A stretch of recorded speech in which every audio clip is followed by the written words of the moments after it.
जय श्री राम। चतुर्थ अध्याय का 20वां श्लोक। त्यक्त्वा कर्म फलासंगम नित्य तृप्तो निराश्रयः कर्मण्यभिप्रवृत्तोऽपि नैव किंचित करोति सः।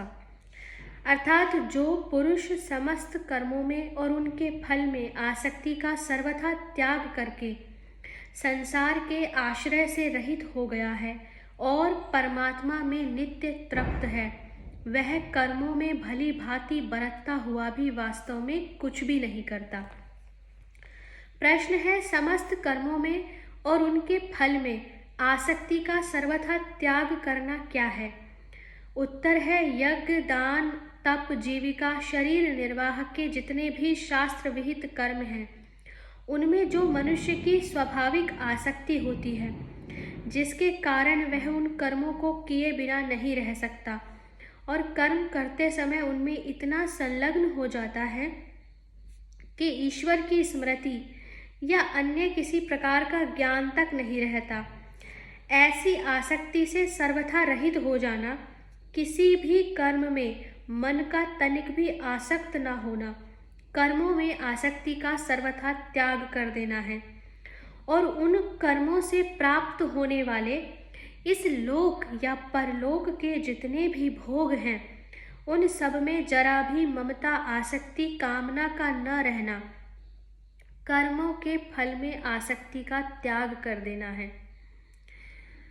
दूसरा प्रश्न है, इस प्रकार आसक्ति का त्याग करके निराश्रय और नित्य तृप्त हो जाना क्या है?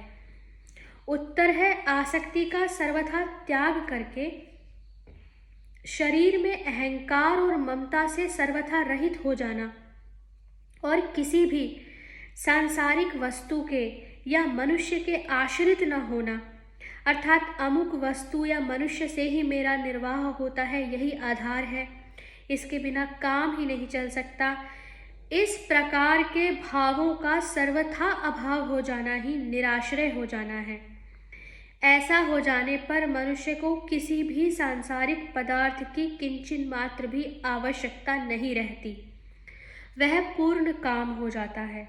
उसे परम आनंद स्वरूप परमात्मा की प्राप्ति हो जाने के कारण वह निरंतर आनंद में मग्न रहता है। उसकी स्थिति में किसी भी घटना से कभी जरा भी अंतर नहीं पड़ता, यही उसका नित्य तृप्त हो जाना है। दूसरा प्रश्न है, कर्मणि अभिप्रवृत्तः अपि न एव किंचित करोति सः। इस वाक्य में अभि उपसर्ग के तथा अपि और एव अवयवों के प्रयोग का क्या अभिप्राय है? उत्तर है, अभि उपसर्ग से यह बात दिखलाई गई है कि ऐसा मनुष्य अपने वर्णाश्रम के अनुसार शास्त्र विहित सब प्रकार के कर्म भली भांति सावधानी और विवेक के सहित विस्तार पूर्वक कर सकता है। अपि अवयव से यह भाव दिखलाया गया है कि ममता, अहंकार और फलासक्ति युक्त मनुष्य तो कर्मों का स्वरूप से त्याग करके भी कर्म बंधन से मुक्त नहीं हो सकता और यह नित्य तृप्त पुरुष समस्त कर्मों को करता हुआ भी उनके बंधन में नहीं पड़ता। एव अवयव से यह भाव दिखलाया गया है कि उन कर्मों से उसका जरा भी संबंध नहीं रहता, अतः वह समस्त कर्म करता हुआ भी वास्तव में अकर्ता ही बना रहता है। इस प्रकार यह बात स्पष्ट कर दी गई है कि कर्म में अकर्म और अकर्म में कर्म देखने वाले मुक्त पुरुष के लिए उसके पूर्ण काम हो जाने के कारण कोई भी कर्तव्य शेष नहीं रहता, उसे किसी भी वस्तु की किसी रूप में भी आवश्यकता नहीं रहती। अतएव वह जो कुछ कर्म करता है या किसी क्रिया से उपरत हो जाता है, सब शास्त्र सम्मत और बिना आसक्ति के केवल लोक संग्रहार्थ ही करता है, इसलिए उसके कर्म वास्तव में कर्म नहीं होते। उपयुक्त श्लोकों में यह बात कही गई कि ममता, आसक्ति, फलिच्छा, अहंकार के बिना केवल लोक संग्रह के लिए शास्त्र सम्मत यज्ञ, दान, तप आदि समस्त कर्म करता हुआ भी ज्ञानी पुरुष वास्तव में कुछ भी नहीं करता, इसलिए वह कर्म बंधन में नहीं पड़ता।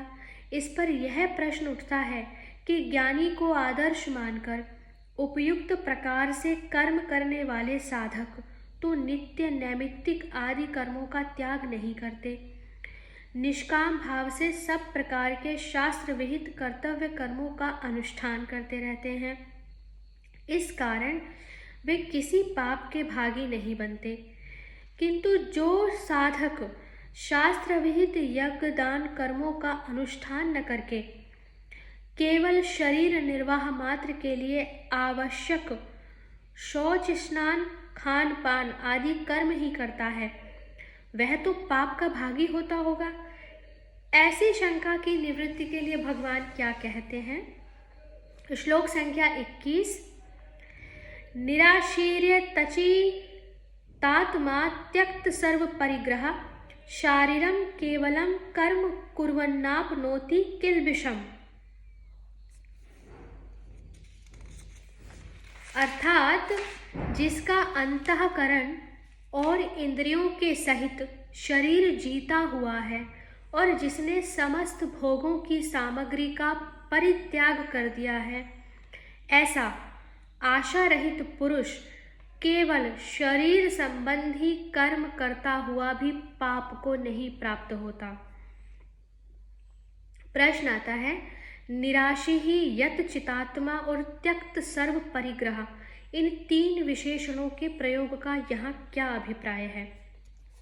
तो उत्तर है कि जिस मनुष्य को किसी भी सांसारिक वस्तु की कुछ भी आवश्यकता नहीं है, जो किसी भी कर्म से या मनुष्य से किसी प्रकार के भोग प्राप्ति की किंचित मात्र भी आशा इच्छा नहीं रखता, जिसने सब प्रकार की इच्छा कामना वासना आदि का सर्वथा त्याग कर दिया है, उसे निराशी ही कहते हैं। जिसका अंतःकरण समस्त इंद्रियों सहित शरीर वश में है, जिसके मन और इंद्रिय राग द्वेष से रहित हो जाने के कारण उन पर शब्द आदि विषयों के संग का कुछ भी प्रभाव नहीं पड़ता, जिसका शरीर भी जैसे वह उसे रखना चाहता है वैसे ही रहता है, वह चाहे गृहस्थ हो या सन्यासी, यत चित्तात्मा है, और जिसकी किसी भी वस्तु में ममता नहीं है, जिसने समस्त भोग सामग्रियों के संग्रह का भली भांति त्याग कर दिया है, वह सन्यासी तो सर्वथा त्यक्त सर्व परिग्रह है। इसके सिवा जो कोई दूसरे आश्रम वाला भी यदि उपयुक्त प्रकार से परिग्रह का त्याग कर देने वाला है, तो वह भी त्यक्त सर्व परिग्रह है।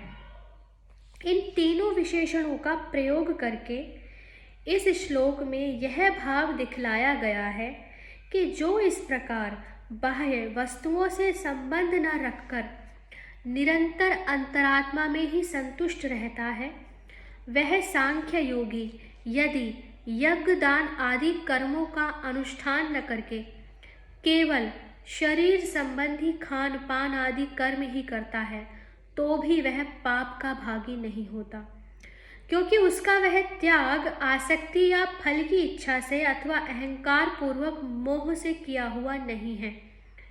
वह तो आसक्ति फलिच्छा अहंकार से रहित सर्वथा शास्त्र सम्मत त्याग है, सब प्रकार से संसार का हित ही करने वाला है। दूसरा प्रश्न है, यहाँ शारीरम और केवलम विशेषणों के सहित कर्म पद कौन से कर्मों का वाचक है और किल्बिषम पद किसका वाचक है तथा उसको प्राप्त न होना क्या है? उत्तर है कि शारीरम और केवलम विशेषणों के सहित कर्म पद यहाँ शौच स्नान खान पान शयन आदि केवल शरीर निर्वाह से संबंध रखने वाली क्रियाओं का वाचक है, तथा किल्बिषम पद यहाँ यज्ञ दान आदि विहित कर्मों के त्याग से होने वाले प्रत्यवाय पाप का और शरीर निर्वाह के लिए किए जाने वाली क्रियाओं में होने वाले अनिवार्य हिंसा आदि पापों का वाचक है।